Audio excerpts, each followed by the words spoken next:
Goeiedag geliefdes, wonderlik om weer saam met u rondom die woord van die Here te wees. En ons is besig met die boek Romeine. Ons het al gehoor wat die apostel Paulus gesê het, sekere verklaringe wat hy gemaak het. Ek vat u net na 'n paar van hulle toe. Daar by die 9de vers het hy gesê, wat God wat ek in my gees dien, in die evangelie van sy seun is my getuie, hoe ek onophoudelik aan julle dink. En altyd in my gebede smeek of ek tog nou uiteindelik 'n goeie geleentheid sal vind deur die wil van God om na julle te kom. Want ek verlang om julle te sien, om julle een of ander geestelike genadegawe mee te deel, sodat julle versterk kan word. Dan vers 13. Maar broeders, ek wil hê dat julle nie daarvan onkundig laat, dat ek my dikwels voorgenem het om aan julle te kom nie. En ek is tot nou toe verhinder, sodat ek ook onder julle een of ander vrug kan insamel, net soos onder die ander heidene. Teenoor Grieke sowel as nie-Grieke, teenoor wyse sowel as onverstandige mense is ek 'n skuldenaar. Nou staan ons by vers 15. Vandaar die verlange van my hart, om ook aan julle wat in Rome is, die evangelie te verkondig. Paulus het 'n ongelooflike verlange in sy hart, om na hierdie groepie mense in Rome te gaan. 'n goddelose stad, 'n wêreldse stad, eintlik was die Romeine vreeslike wrede mense ook. Paulus sê daar is 'n ou gemeentetjie in Rome, wat ek verlang om te gaan sien, om met hulle gemeenskap te hê, sodat ons mekaar geestelik kan opbou, sodat ons mekaar kan versterk in die geloof, en dat daar vrug kan wees deur ons bearbeiding van julle, en deur ons samekoms as kinders van die Here. Met ander woorde, dat ons kan groei. Dis 'n geweldige hartseer saak, as ek kyk na die tyd waarin ons lewe, en ek kyk na die drang wat die apostel Paulus gehad het, om net in Rome te kom die evangelie te verkondig. En ek kyk na wat vandag gebeur. Die drang wat verdwyn het uit kerke, daar is nie meer so iets soos mense wat uitreik en werklik siele gaan soek nie. Ons is nie meer op straat nie. Ons gaan nie meer in die wêreld in nie. Kerke het nie meer evangelisasiespanne wat uitgaan soos in die verlede, die EE3 en die CWT en verskillende van hierdie programme wat mense op die straat gaan soek het nie. Die ywer vir die redding van kosbare siele het verdwyn. Ons praat nie eers meer met mense oor die evangelie van Jesus Christus nie. Geliefdes, ons het apologeties geraak. Ons het skaam geraak om die woord van die Here met mense te deel. Ons is bang dat mense ons mag beledig en dat ons 'n negatiewe refleksie sal kry.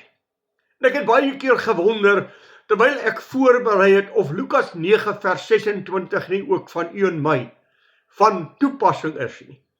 Hy wat hom skaam vir my en my woord, vir hom sal ek my skaam wanneer hy eendag kom in die koninkryk van God.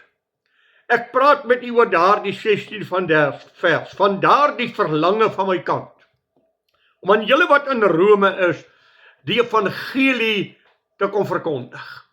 Mense is verlore en hulle weet dit nie. Die Here Jesus Christus het na die wêreld gekyk en hy het bitterlik gehuil daaroor. Hy het die oes gesien wat oorryp is en daar is nie arbeiders om hulle te gaan insamel nie. En dan sê hy, bid tog die Here van die oes, dat hy arbeiders sal insamel, en sal uitstuur om die oes te gaan kry.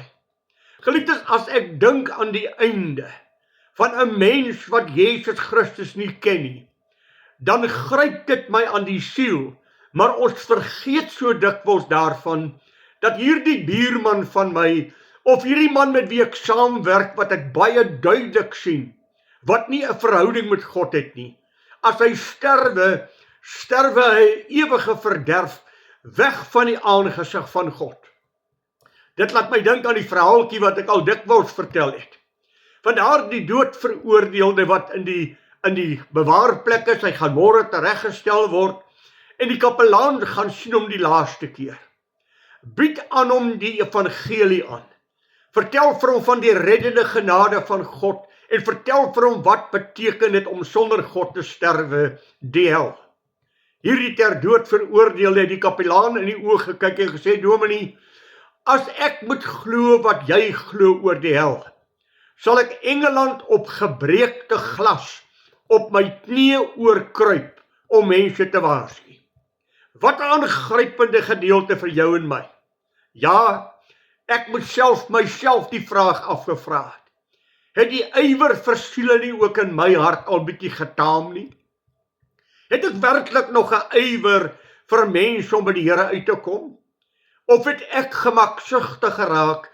Ek het die evangelie ontvang, my siel is gered, ek het vrede met God, maar ek het vergeet van hulle wat God nie ken nie.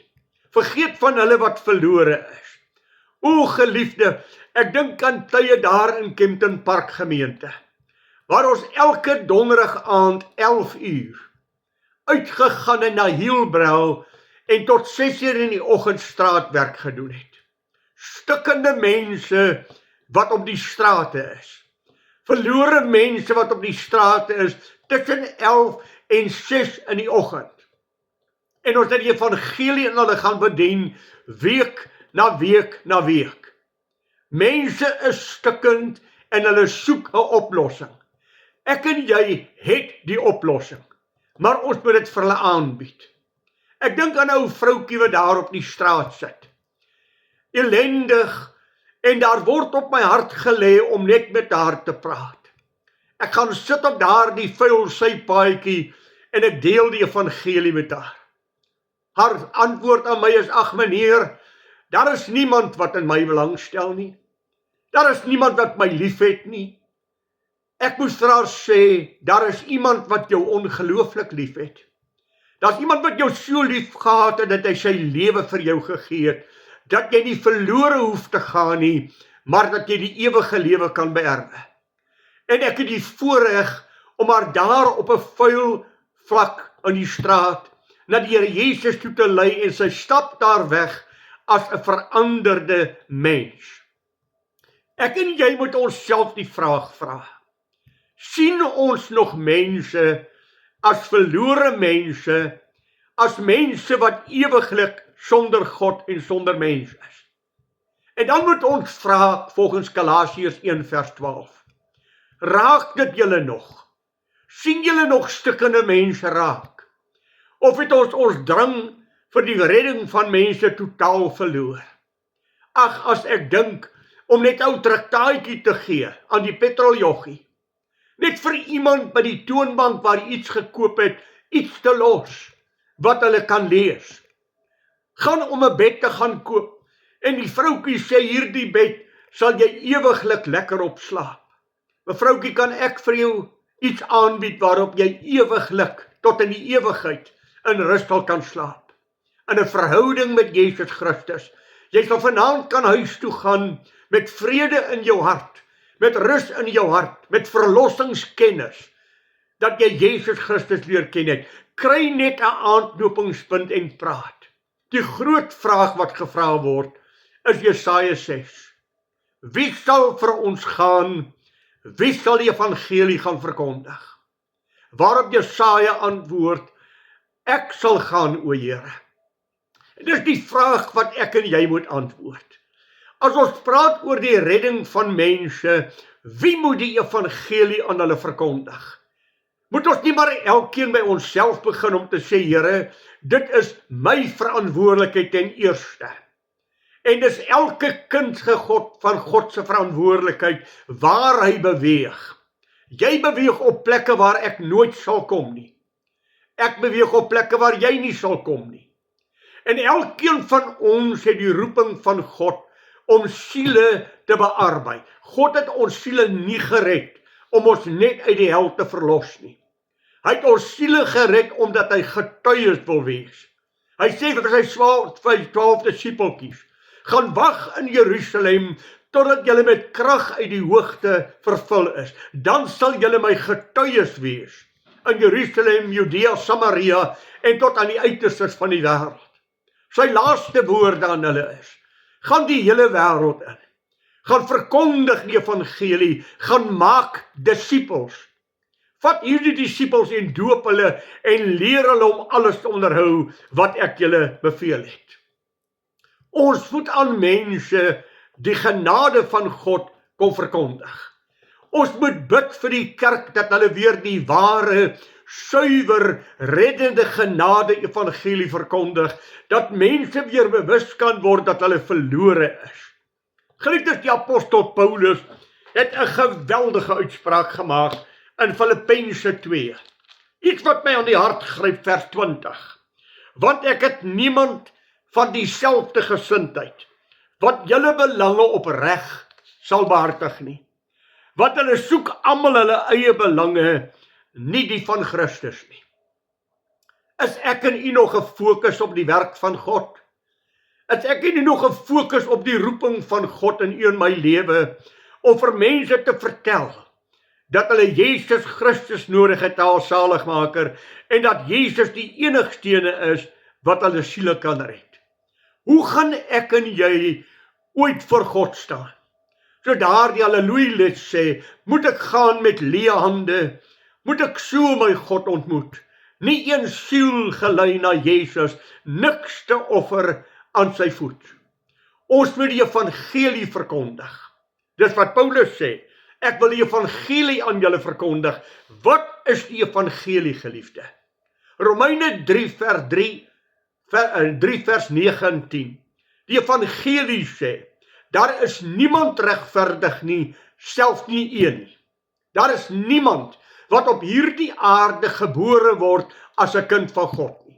Dawid sê dit in Psalm 51. In sonde is ek ontvang en gebore, in ongeregtigheid het my moeder my in die wêreld gebring. Romeine 5 vers 12 sê, deur die sonde van die een mens Adam, het ons almal sondaars geword, en het die dood tot ons almal deurgedring, omdat ons almal gesondig het. Romeine 6 vers 23 sê, en die loon van die sonde is die dood, die hel, Gehenna, skeiding van God. Efesiërs 2 vers 1, hy het julle lewend gemaak, wat dood was deur die misdade en sondes. Hoor u, daar was 'n stadium wat julle dood was deur die misdade. Julle het lewend geword in Christus. Dan sê die 4de vers van Efesiërs 2 vers 4, volgens ons was van nature kinders onder die toren, kinders van die toren van God. Die 12de vers sê, ons was sonder God, sonder hoop in hierdie wêreld. Verstaan u dan as die Here Jesus Christus vir Nikodemus sê, ek sê vir jou, voorwaar, as iemand nie weer gebore word nie, sal hy die koninkryk van God in der ewigheid nie sien nie. Geliefdes, hoe word 'n mens wedergebore? Wat beteken dit? Daar in Johannes 1 word daar die volgende gesê. Jesus het aan sy eie mense toegekom en hulle wou hom nie aanneem nie. Vers 12 sê, maar almal wat hom aangeneem het, aan hulle het hy die mag gegee om kinders van God te word. Hoor wat sê Johannes. Johannes 3 vers 15. God het sy seun in die wêreld gestuur, nie om die wêreld te veroordeel nie, maar dat die wêreld deur hom gered kan word. Want so lief het God die wêreld gehad, dat hy sy eniggebore seun gegee het, sodat elkeen wat in hom glo, nie verlore mag gaan nie, maar die ewige lewe kan hê. Hy wat glo, word nie veroordeel nie. Maar hy wat nie glo in die seun van God nie, is alreeds verlore, omdat hy nie geglo het in die seun van God nie. Let op, nie aan hom nie. Ons glo almal aan hom, ons het die tradisie, ons het in die kerk groot geword, ons weet wie is Jesus Christus, ons weet wie is God, ons weet wie is die Heilige Gees, maar geliefdes, om in hom te glo, is om ten eerste uit te vind, Ek is 'n sondaar, ek is 'n verlore mens. Jy sal nooit gered word voor jy nie ontdek het dat jy 'n sondaar is nie. En jy is 'n sondaar. As jy nie sê dat jy gesondig het nie, sê 1 Johannes, dan lieg jy en die waarheid is nie in jou nie. Almal van ons is van nature verlore. En ons moet vir die kerk bid, dat hulle dit aan die gemeente sal verkondig, om te sê, geliefdes, die doop is 'n mooi simbool. Dis 'n pragtige instelling. Maar die doop kan jou nie red nie. Die redder is Jesus Christus. Handelinge 4 vers 12. Daar is geen ander naam in die hemel wat God aan ons as mens gegee het, waardeur 'n mens gered kan word as deur Jesus Christus nie. Hy is die verlosser. Die doop kan jou nie red nie. Jy het die verlosser nodig. 1 Johannes 5 vers 11 en 12. God het ons die ewige lewe gegee, en die lewe is in sy seun. Hy wat die seun het die lewe. Wie die seun van God nie het nie, het nie die lewe nie. Hoor u weer twee groepe mense? Hulle wat het en hulle wat nie het nie.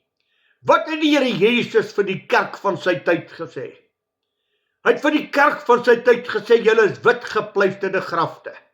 Van buite lyk julle mooi en aantreklik, maar van binne is julle vol verrotting en julle is verlore. Ja, in so mate dat hy vir die kerk van sy tyd gesê het, julle het die duiwel as vader, want hulle wou nie Jesus Christus erken as die verlosser nie.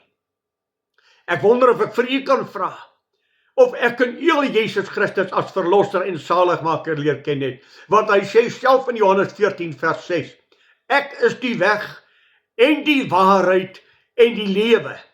Niemand sal aan die Vader toe gaan, behalwe deur my nie. Ag, ek wonder of ek gou vir jou kan lees, 2 Tessalonisense, die 1ste hoofstuk, verse 9 en 10. Laat my toe om net vinnig vir u te lees. Geliefdes, ons moet hoor wat die woord van die Here sê. 2 Tessalonisense 1, verse 8 en 9. In vuur en vlam, wanneer hy wraak uitoefen, op die wat God nie ken nie, en die wat op die evangelie van die Here Jesus Christus nie gehoorsaam is nie. Hulle sal as straf ondergaan 'n ewige verderf, weg van die aangesig van die Here en van die heerlikheid van sy sterkte. As iemand Jesus Christus nie ken as saligmaker nie, is hy verlore. Gaan lees in Filippense 3 Paulus sy geskiedenis, sy pedigree as ek die woord mag gebruik. Gaan lees hoe toegewyd was hy aan God. Gaan lees hoe getroue wetsonderhouer was hy. Hy was onberispelik. En tog op die Damaskuspad kom daar 'n stem uit die hemel wat sê, Saul, Saul, dis hard vir jou om te skop teen die prikkels.